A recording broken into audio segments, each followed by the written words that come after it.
चलिए बच्चों, आज हम लोग देखेंगे हम लोग एक्सरसाइज विद्युत का एक टॉपिक विद्युत धारा। जब भी हम लोग के सामने ये विद्युत और विद्युत धारा शब्द आती है तो माइंड में आता है तार होगा, बल्ब होगा, फैन होगा, स्विच होगा या हीटर होगा, ये तो ट्यूबलाइट होगा। इस तरह से चीज हम लोग का माइंड में आता है ना। कहने का मतलब तार है तो तार में विद्युत बह रही है, फैन है तो फैन चल रहा है तो उसमें विद्युत है ना। हीटर है जल रहा है तो हीटर में विद्युत है, ट्यूबलाइट जल रहा है तो उसमें विद्युत है। इसी तरह का हम लोग का माइंड में आता है। लेकिन विद्युत और विद्युत धारा दोनों में अंतर होती है। विद्युत और विद्युत धारा में क्या अंतर है, चलिए इसी को समझते हैं। तो विद्युत क्या है उसको मैंने पिछला वीडियो में ही बता चुका हूं, लेकिन एक बार फिर से बता देता हूं कि दो उपयुक्त वस्तु को उपयुक्त परिस्थिति में रगड़िएगा तो उनमें हल्के वस्तु को खींचने का गुण आ जाता है, उसी को कहते हैं हम लोग विद्युत। और अगर यही चीज बहने लगेगा तो उसको कह दीजिएगा विद्युत धारा। इसको एग्जाम्पल से भी आप समझ सकते हैं। मान लीजिए कि तालाब है, तालाब में जल भरा हुआ है तो क्या कहिएगा, उसको केवल जल है, जल धारा नहीं कहिएगा। लेकिन अगर वही जल बहने लगेगा तो क्या कहिएगा, जल धारा। उसी तरह से अगर मेरे पास एक गिलास है, गिलास में दूध है तो आप कहिए गिलास में दूध है, ऐसा नहीं कहिएगा कि गिलास में दूध धारा है। लेकिन अगर वही दूध को गिराने लगेंगे तो क्या कहिएगा कि वो क्या है, तो दूध का धारा है। बिल्कुल उसी तरह अगर वस्तु पर विद्युत उत्पन्न हो गया है और वो बहने लगेगा तो उसको कहिएगा आप विद्युत धारा। तो दोनों शब्द आपको समझ में आ गया। लेकिन किताबी भाषा में हम लोग विद्युत धारा का परिभाषा कुछ इस तरह से देते हैं कि किसी चालक के किसी विशेष बिंदु से इकाई समय में जितना आवेश पार होगा उस आवेश को उस चालक का विद्युत धारा कहा जाता है। क्लियर है? एक बार फिर से सुनिए। कोई चालक है, उसका किसी विशेष बिंदु से इकाई समय में जितना आवेश पार होगा उसको उस आवेश को ही उस चालक का विद्युत धारा कहा जाता है। इसको आप और शॉर्ट में भी बोल सकते हैं। क्या? देखिए इस तरह से आवेशों के प्रवाह दर विद्युत धारा कहलाती है। एक लाइन पे आप जवाब दे सकते हैं कि आवेशों के प्रवाह दर को विद्युत धारा कहा जाता है। क्लियर है? इसको आई अक्षर द्वारा सूचित किया जाता है। इसी को लिखा हुआ यहाँ पर, विद्युत धारा को आई अक्षर द्वारा सूचित किया जाता है। अब अगर मान लीजिए कोई चालक है, उससे क्यू आवेश टी सेकेंड में पार हो रहा है, और जब भी टी बोलेंगे ना तो समझ लीजिएगा कि एक से ज्यादा बोल रहे हैं। मतलब माइंड में लेके चलिए कि 5 सेकेंड, तो 5 सेकेंड में अगर क्यू आवेश पार हो रहा है, क्यू कूलम आवेश पार हो रहा है, हमको तो 1 सेकेंड का देखना है। क्योंकि अभी मैंने बताया कि किसी चालक से इकाई समय में, इकाई मतलब एक होता है, कि इस इकाई समय में जितना आवेश बहेगा उसी को उस चालक का धारा कहते हैं। तो अगर वो कोई चालक उससे क्यू आवेश टी सेकेंड में पार हो रहा है तो 1 सेकेंड का हमको निकालना है। कैसे करेंगे, इसको इससे भागा करेंगे कि नहीं? तो वही चीज यहाँ पर करके दिखाया गया। तो विद्युत धारा I equal to Q by T, ये बन गया परिभाषा। तो उसको यहाँ पर इस तरह से आपको लिख करके दिखाना है कि यदि क्यू कूलम आवेश टी सेकेंड में किसी चालक से गुजरती है तो विद्युत धारा I equal to Q by T. Clear हो गया? अब चलिए देखते हैं हम लोग इसका एसआई मात्रा। यहाँ पर लिखा हुआ क्या, विद्युत धारा का एसआई मात्रा कूलम पर सेकेंड होता है। ये कैसे आया, तो देखिए यहाँ से आया। आवेश का एसआई मात्रा क्या होता है, कूलम, और समय का सेकेंड, तो कूलम पर सेकेंड, ये बट्टा पर पढ़ाया, कूलम पर सेकेंड, ये बन गया कूलम पर सेकेंड।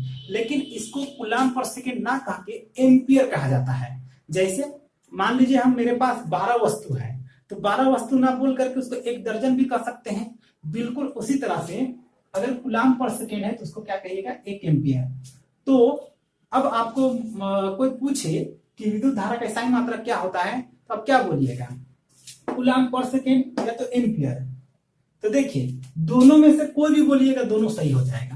लेकिन जनरली ये चीज को लिखा जाता है, ये वाला बहुत कम लिखते हैं, लेकिन अगर आप दोनों में से किसी को भी लिख दीजिएगा तो वो सही हो जाएगा। ठीक है? अब चलिए हम लोग देखते हैं कि 1 एम्पियर किसको कहते हैं। तो जैसे अगर हम आपको बोल दिए कि 2 दर्जन, तो 2 दर्जन जैसे बोले तो आपका माइंड में आ गया 24 वस्तु।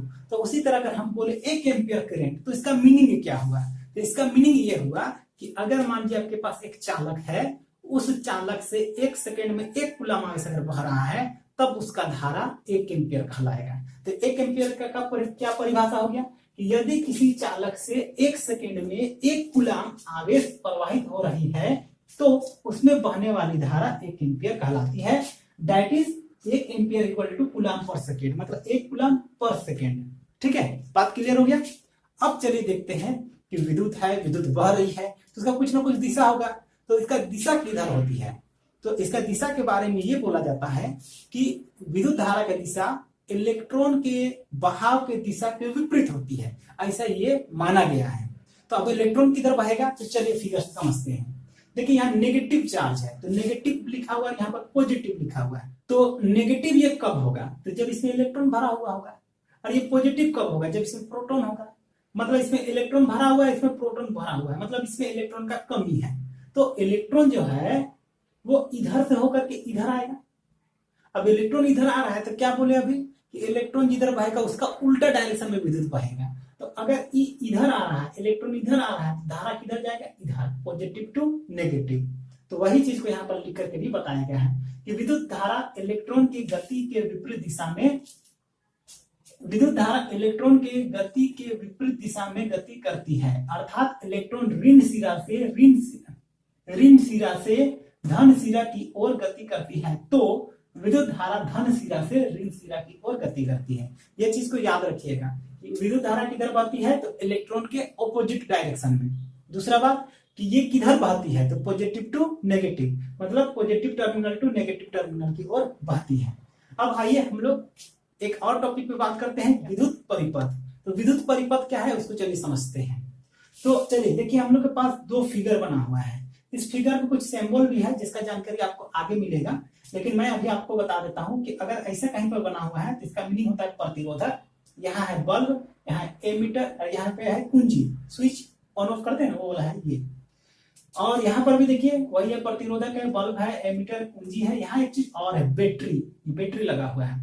अब अपने में सोचिए कि बल्ब यहाँ जलेगा कि यहाँ जलेगा, तो जाहिर सी बात है इसमें चलेगा, क्योंकि इसमें बैटरी नहीं है। बिना बैटरी का विद्युत धारा बहेगा ही नहीं, मतलब बल्ब जलेगा ही नहीं, है ना। तो विद्युत धारा इसमें बहेगा, बल्ब इसमें जलेगा, तो इसी को कहते हैं हम लोग विद्युत परिपथ। मतलब क्या हुआ कि वह पथ या वह रास्ता जिससे होकर के विद्युत बह सकता है, उसी को कहिएगा आप विद्युत परिपथ। तो वही चीज यहाँ पर लिख करके दिखाया गया है, क्या, वह पथ जिससे होकर विद्युत लगातार बह सके विद्युत परिपथ कहलाती है। ठीक है, तो इस हिसाब से ये विद्युत परिपथ नहीं होगा, क्योंकि इसमें धारा नहीं बहेगा, इसमें विद्युत धारा बहेगा, इसलिए ये विद्युत परिपथ है। तो उम्मीद करते हैं विद्युत धारा, एम्पियर, विद्युत धारा की दिशा और विद्युत परिपथ, ये सभी टॉपिक आप लोग को क्लियर हो गया होगा। इसमें कुछ एक दो न्यूमेरिकल है, उसको भी चलिए देख लेते हैं, उसके बाद ये वीडियो को कंप्लीट करेंगे। चलिए देखिए, ये जो है वो एग्जाम्पल का क्वेश्चन, इसमें पूछा गया है क्या कि किसी विद्युत बल्ब के तंतु में से 0.5, यहाँ पॉइंट है, 0.5 एम्पियर विद्युत धारा 10 मिनट तक प्रवाहित होती है। विद्युत परिपथ से प्रवाहित आवेश का परिकलन कीजिए। तो हम लोग जानते हैं ना कि I इक्वल टू क्या होता है, Q/T। तो हमको ये चीज निकालना है। ये कैसे निकलेगा, तो ये दोनों को मल्टीप्लाई करेंगे तो आएगा। तो वही चीज को बस यहाँ पर लिखना है। आपको हल कीजिए इस तरह से, आप यहाँ इस तरह से हल कीजिए, उसके बाद लिखिए धारा बोले तो I कितना है, 0.5 एम्पियर। समय T कितना है, 10 मिनट। तो देखिए ये SI मात्रक में है एम्पियर, तो इसको भी SI मात्रक में बदलना पड़ेगा। तो समय का SI मात्रक क्या होता है, सेकेंड।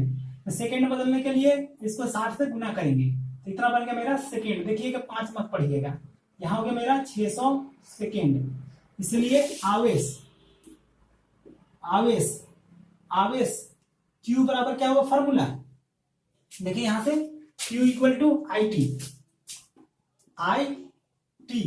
I के वैल्यू यहाँ से 0.5 इंटू T, यहाँ पे 6 मल्टीप्लाई कीजिए, कितना हो जाएगा, 6 बचे 30 और 2 0, क्या हो जाएगा, यहाँ पर एक अंक के बाद पॉइंट, इतना, मतलब 300 कूलाम इसका आंसर हो गया। तो उम्मीद करते हैं ये आपको समझ में आ गया होगा।